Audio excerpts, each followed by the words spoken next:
Welcome back to the Global Business Report on Arise News. We're still following the aftermath of the damage to property with respect to the violence following the NSAR's protests, or rather the shooting at the hands of military officials that advanced to the LEKKI toll where the protesters were peacefully protesting. And we've been looking at drone footage of damage to private property. We continue the conversation now looking at real estate. Circle Mall at Jakande in LEKKI was just, what's the word, decimated with respect to the damage that took place at the hands of Hoodlums. So we want to have a conversation from a real estate perspective with Ibaru, who is the COO and Director of Research at North Court.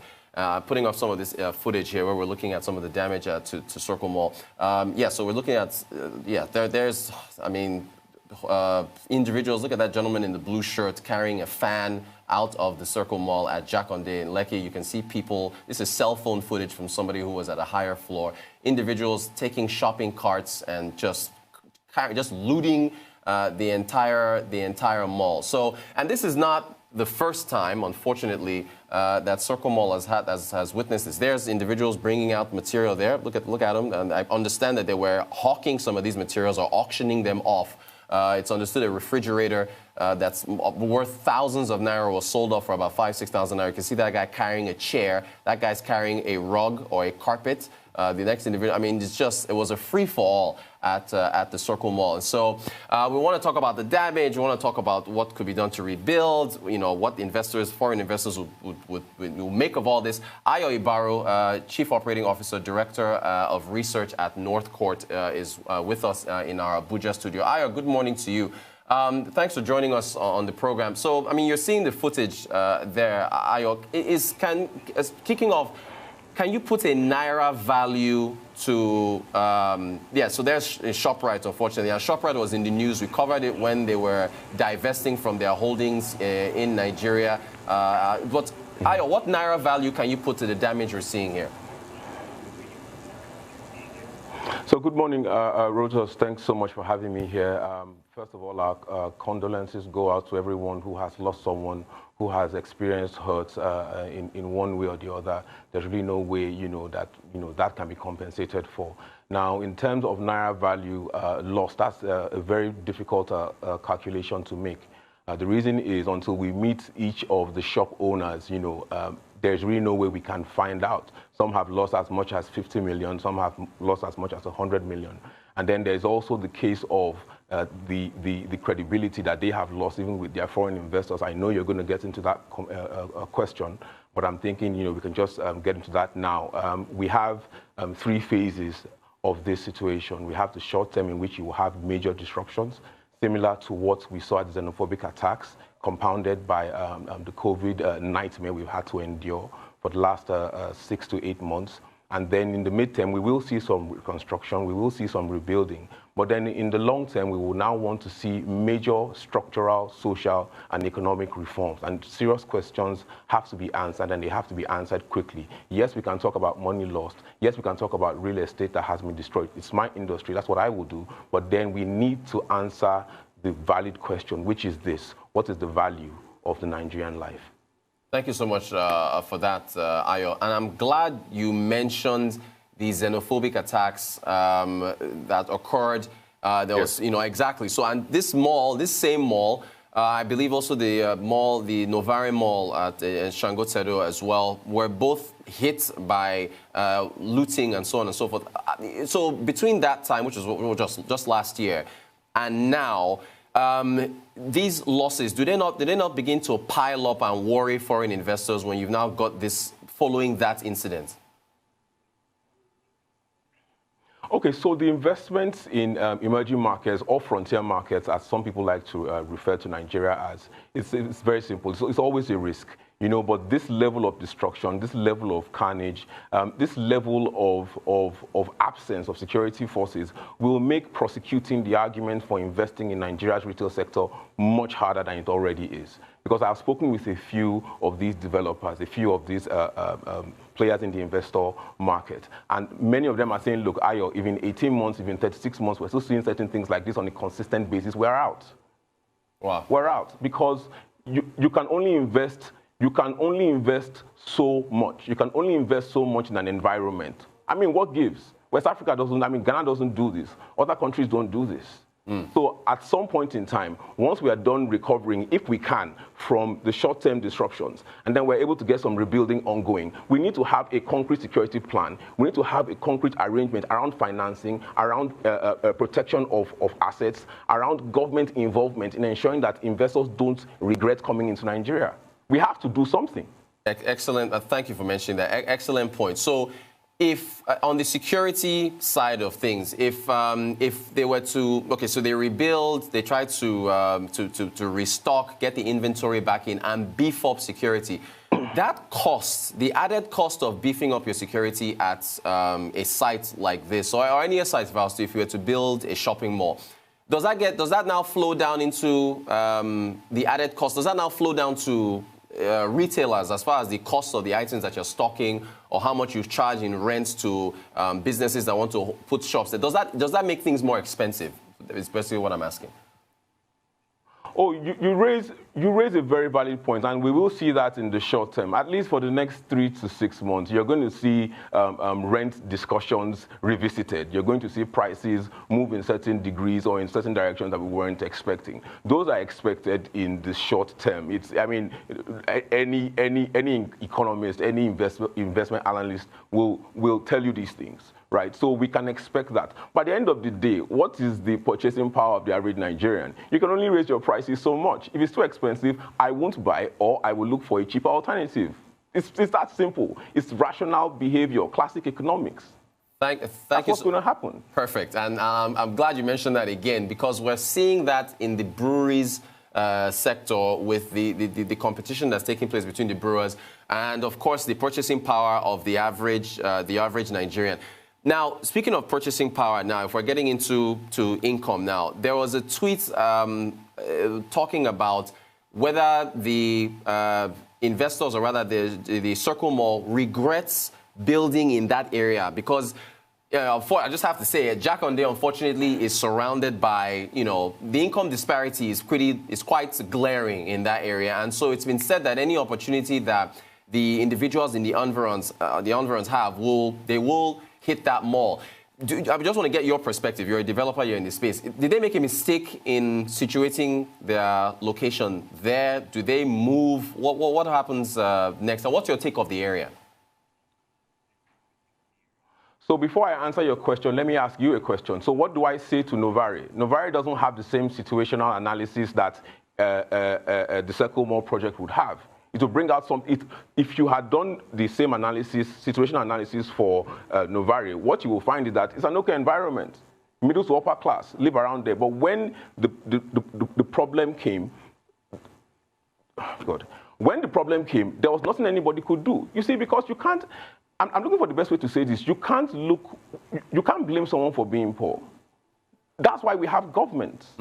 Now, to answer your question, every situational analysis, every feasibility and viability study will show these things. But investment is always a risk. And the hope is that as people trust governments to take the right decisions, they will take the risk to bring their money in. But then we have to make sure that for every property investment that you make, I mean, I do research, I do advisory on a very regular basis. And yes, we will look into all these things. And yes, we will present our well-researched reports. And yes, you will read it. But then when you come in and one of the pieces move that you don't have any control over, what are you going to do? I can tell you categorically, God forbid, if this thing had happened in Lekki Palms, the same thing would have happened.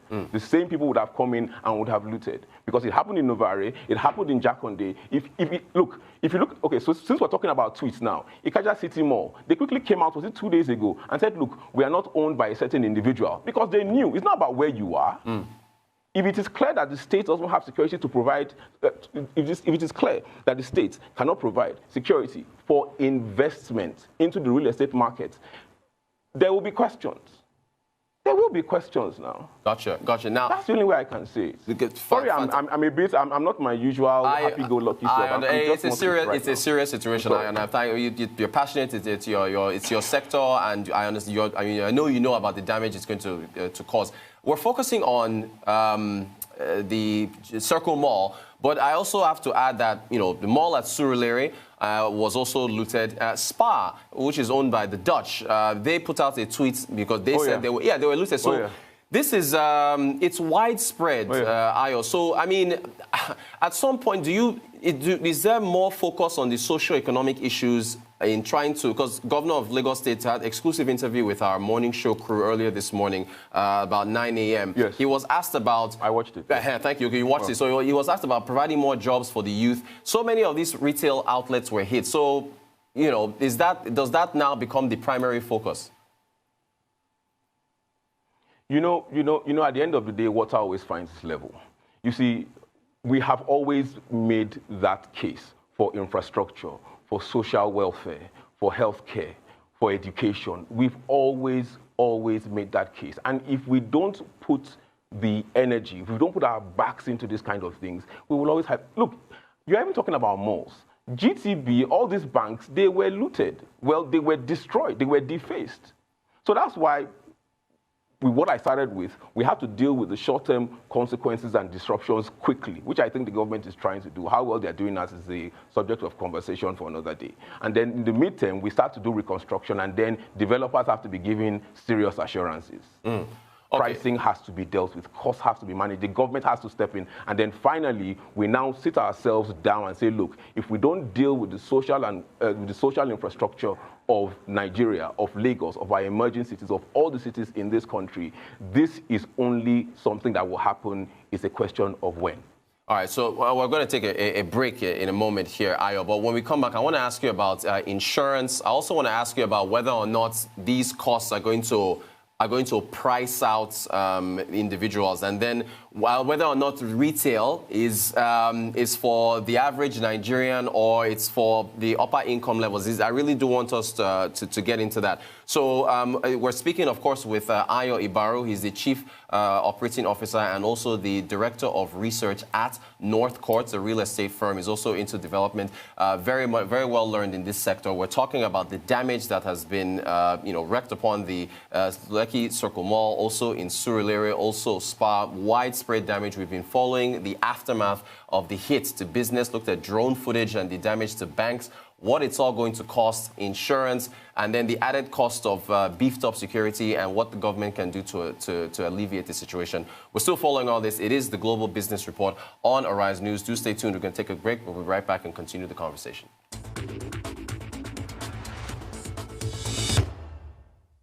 Welcome back to the Global Business Report on Arise News. We've been talking about the destruction to business property across Lagos State. We're focusing on the retail shopping sector with respect to shopping malls. The Circle Mall at LEKKI suffered serious damage. Looks like a war zone in the aftermath of heavy looting that was captured on amateur video.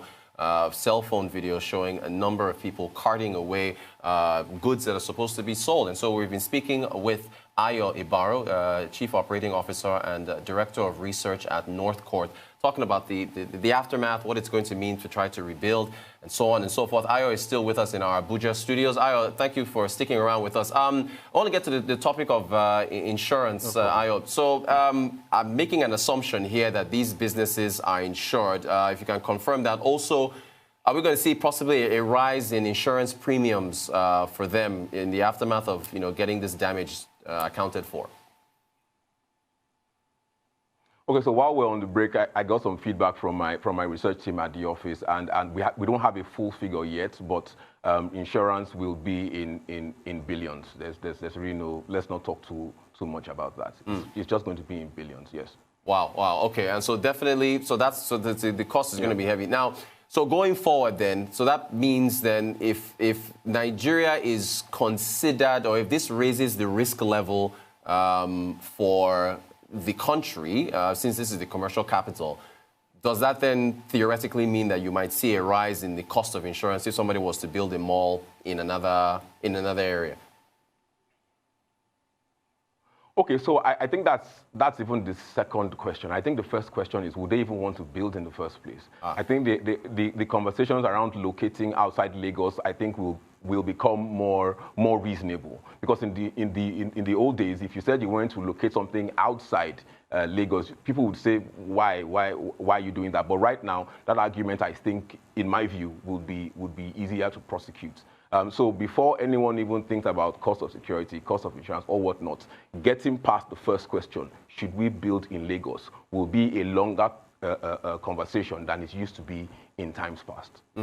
And, okay, so based on that, Ayo, do other states outside Lagos, as far as competition for these investment dollars coming in for the retail sector, do other states start to look more attractive? Because, I mean, the NSARS protest is not just here. They're also in, river states, in other states, in the middle belts and so on. Do other states start to look attractive, or is Lagos still the premier choice for those investment dollars coming in for the retail sector? So I think Lagos State will look less attractive as it used to be. Less attractive than it used to be. As to the other states outside Lagos, they would have to make a case for themselves, and each investment will be seen, as always, on a case-by-case basis. I think the Lagos State government can still put things in place to ensure investors, developers, that this won't happen again, and again, to try and bring out some good out of all this darkness. This does create an opportunity for redevelopment in terms of gross development value, and then we can now increase the standards, than what we had, in previous times. But I don't think it's a case of other states getting more attractive, because really, gross domestic product, purchasing power, ease of just getting things around in a state is highest in Lagos. Lagos has the ports, so that cuts down, logistics, by a significant margin. So in the end, it's not that Lagos, other states get better because Lagos is bad. It's just, Lagos is not as attractive as it used to be, except the government takes a strong action to correct that already solidifying impression in the minds of investors. Ayo Ibaru, COO, Director of Research at Northcote, thank you so much for your time in coming to talk to us about the aftermath of what's happened at the Circle Mall and other malls across Lagos State. We appreciate your insight.